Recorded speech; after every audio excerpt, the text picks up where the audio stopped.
Some people think money makes them superior, but wealth without humility can be dangerous. One entitled woman is about to learn this lesson in the most unexpected way.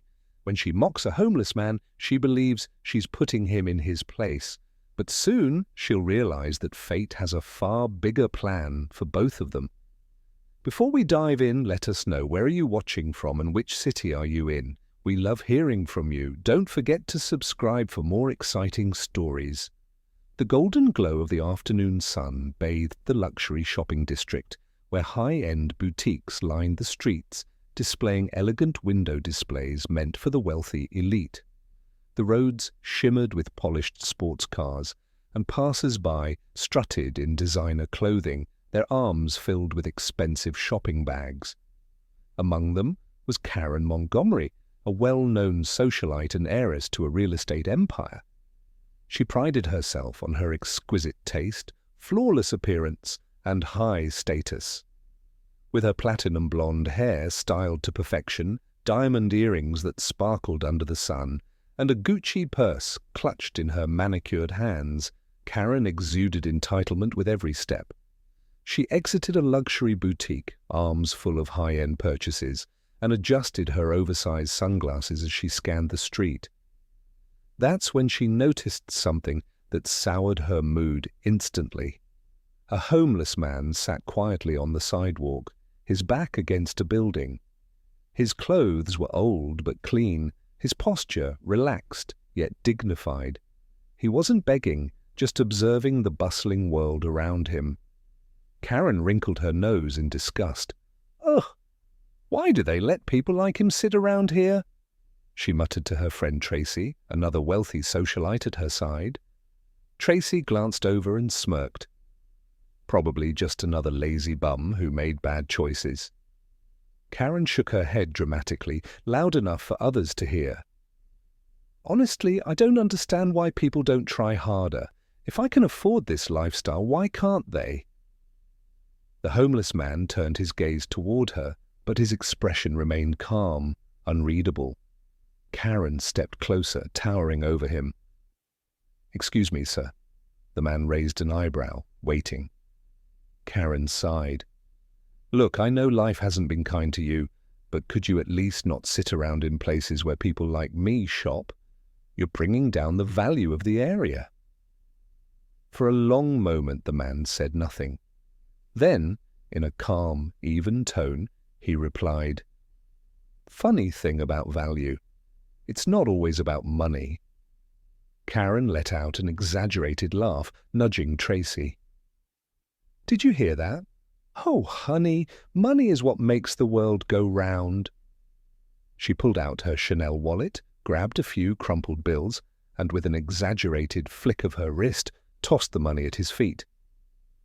"Here, since you clearly need it more than I do." The man glanced down at the money but didn't pick it up.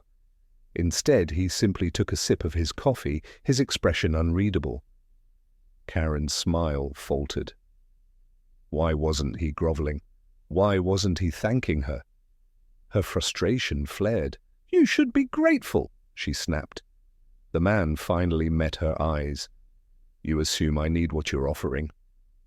Something in the way he said it made Karen's stomach twist, but she quickly scoffed, rolling her eyes. "Let me guess, you used to be rich, right? And now you're waiting for some big comeback?" A small smirk played at the corners of his lips. "Something like that?" Karen snorted. "Right. And I'm the Queen of England." With that, she turned on her heel and strutted away, Tracy chuckling beside her. As they disappeared into the crowd, Karen never imagined that one day she would see that man again. But next time, he wouldn't be sitting on the street. Next time, he would be standing where she least expected, holding all the power. Karen never gave the homeless man another thought after that day. To her, he was just another nobody, another insignificant piece of the world that she could step over. Life continued as usual, lavish shopping sprees, exclusive parties, and high-end galas where she flaunted her wealth and status.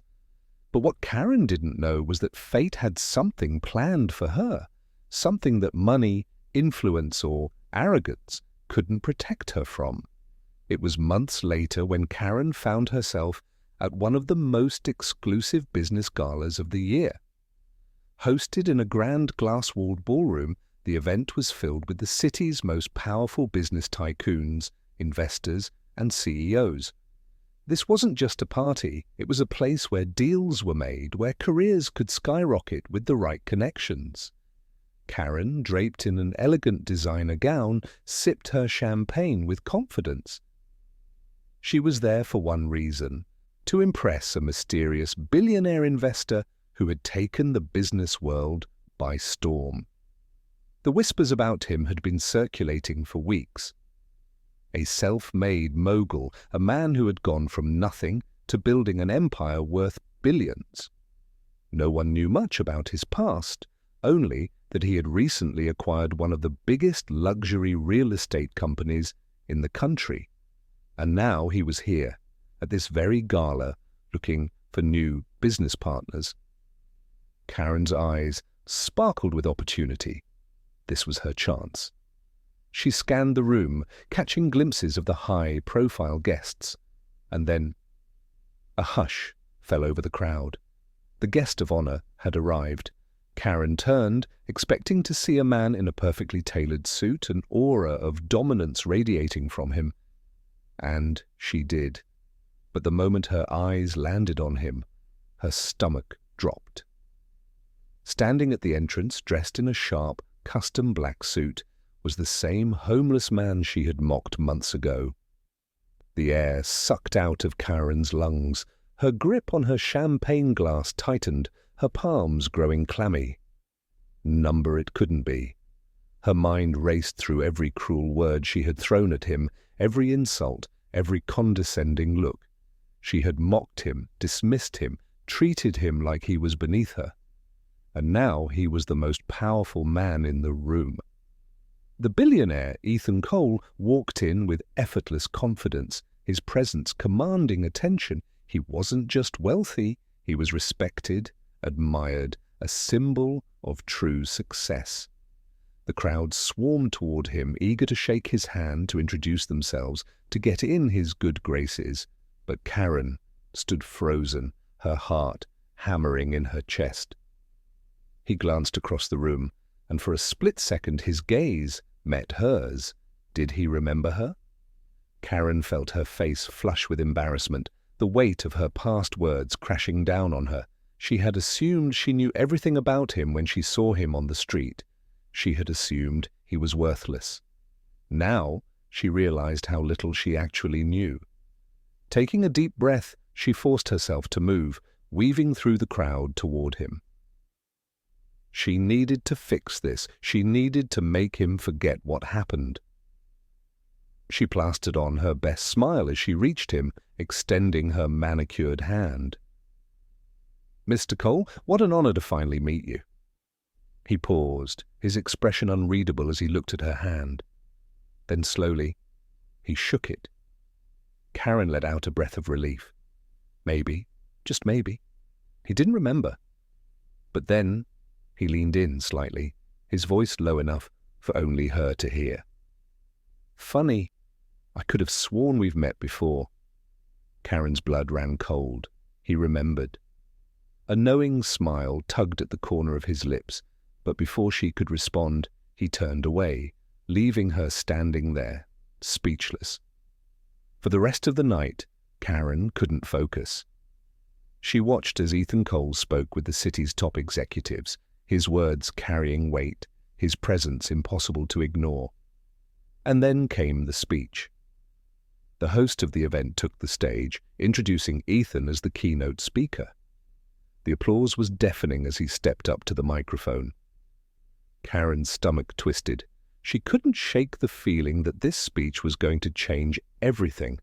And she was right, because when Ethan began to speak, he told a story about a man who lost everything, who had to rebuild his life from the ground up, a man who had once been judged, mocked, and looked down upon. Karen's breath hitched, because as the story unfolded, it became painfully clear he was talking about himself. And then Ethan's gaze drifted through the crowd, lingering on Karen for a fraction of a second. He never said her name, never pointed her out. But Karen felt every word like a dagger to the chest. She had mocked a man who was stronger, wiser, and more powerful than she could ever comprehend. And now she was the one feeling small. Ethan Cole stood on stage, his powerful speech echoing through the grand ballroom. Every guest listened intently, mesmerized by his words. But no one felt the weight of them more than Karen. She sat paralyzed, her once unshakable confidence crumbling. Her mind raced back to that day, the way she had mocked him, dismissed him, treated him like he was nothing. Now he was everything, the most powerful, respected man in the room. And she felt like the nobody now. After the speech, the gala transitioned into a networking event, and Karen knew she had to act fast. She couldn't let this moment define her. She needed to apologize, to explain, to do something to repair the damage. Taking a deep breath, she made her way toward Ethan, her heart pounding in her chest. As she reached him, he turned, already knowing she was there. "Mr. Cole," she began, forcing a polite smile, "I just wanted to say your story was incredibly inspiring." Ethan studied her for a moment, his expression unreadable. "Is that so?" Karen swallowed. I also wanted to apologize for what happened before. I didn't realize who you were." Ethan's gaze never wavered. "And if I wasn't who I am now, would your opinion of me be any different?" Karen felt exposed. She knew the answer. If Ethan had still been that homeless man on the sidewalk, she wouldn't have cared. She wouldn't have given him a second thought. She opened her mouth, searching for the right words, but nothing came out. Ethan sighed, shaking his head slightly. "You know, Karen, the problem isn't that you didn't recognize me. It's that you never even tried to see me in the first place." Karen's throat tightened. Ethan didn't sound angry. He wasn't cruel or vengeful, and that made it worse, because he was better than her. She had treated him like he was beneath her, and now she saw how small she had been all along. She had power, but no integrity. She had money, but no character. Ethan nodded once, polite but firm. "I hope you take something from this." And with that, he turned away, rejoining a conversation with business leaders who actually mattered. Karen stood there, her face burning with shame. For the first time in her life, no amount of money could fix what she had broken. Wealth isn't measured in money or luxury, it's measured in character. Karen thought her status made her superior, but true power doesn't come from money. It comes from how you treat people, especially when you think they have nothing to offer you. So ask yourself this: would you treat someone differently based on their appearance or circumstances? Because you never know who that person might become one day. What do you think? Have you ever judged someone only to be proven completely wrong? Let's talk in the comments. If you enjoyed this story, don't forget to like, share, and subscribe to Twist Tales Stories for more eye-opening lessons on karma, justice, and redemption.